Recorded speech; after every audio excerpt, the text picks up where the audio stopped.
Hey guys, so for today's video, I'm going to talk about the first step that you should take after you get engaged to begin planning your wedding process. It may seem kind of like common sense or no-brainer, but you would be surprised. There are quite a few people who do make this mistake of not doing this first. So the first thing that you should do is celebrate, because it's awesome.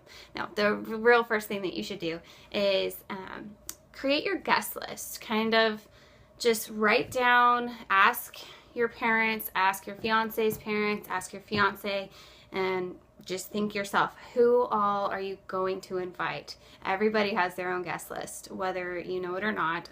Your future mother-in-law will have her own guest list, just like your mom is going to have her own guest list of people that you want to invite. So it quickly adds up and becomes a huge wedding. So get your guest list together and figure out what your estimated guest count's going to be before you do anything. Your guest list is really what determines everything. It determines the venue that you choose. It determines, what your budget's even going to be. So guest list. Figure out your guest list.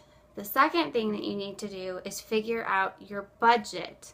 Before you even do anything, once you have your estimated guest list or head count of all the people that you're going to invite, is you need to then sit down and talk realistically what you're willing to spend on your wedding. You need to have the difficult conversation with your fiance on what you're both comfortable willing to spend. You need to talk to your parents and see if they're going to contribute at all.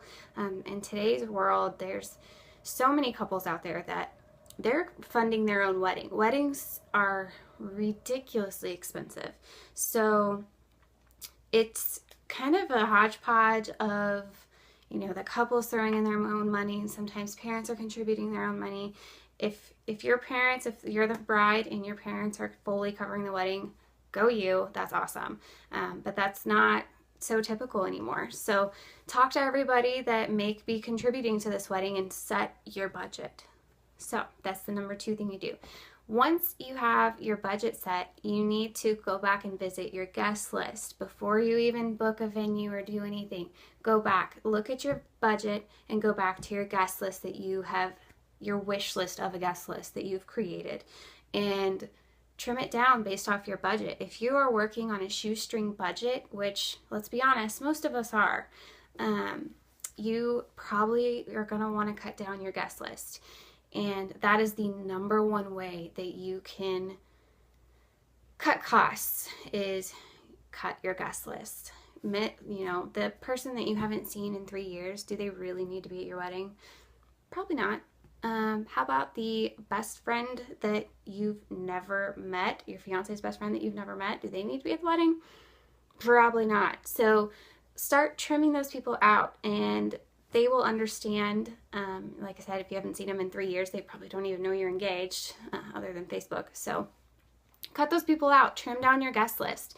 Once you have done those 2 things, your guest list and your budget, then you can kind of go out and figure out, what wedding are you wanting? Are you envisioning a backyard wedding? Are you envisioning a barn wedding? Are you envisioning the hotel ballroom, glamorous Union Station type wedding? What is your dream?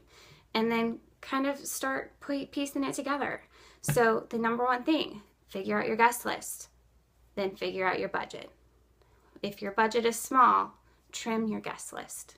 That is the number 1 takeaway. So I hope that you guys will seriously consider doing all that and follow the next video to find out why you want to do that.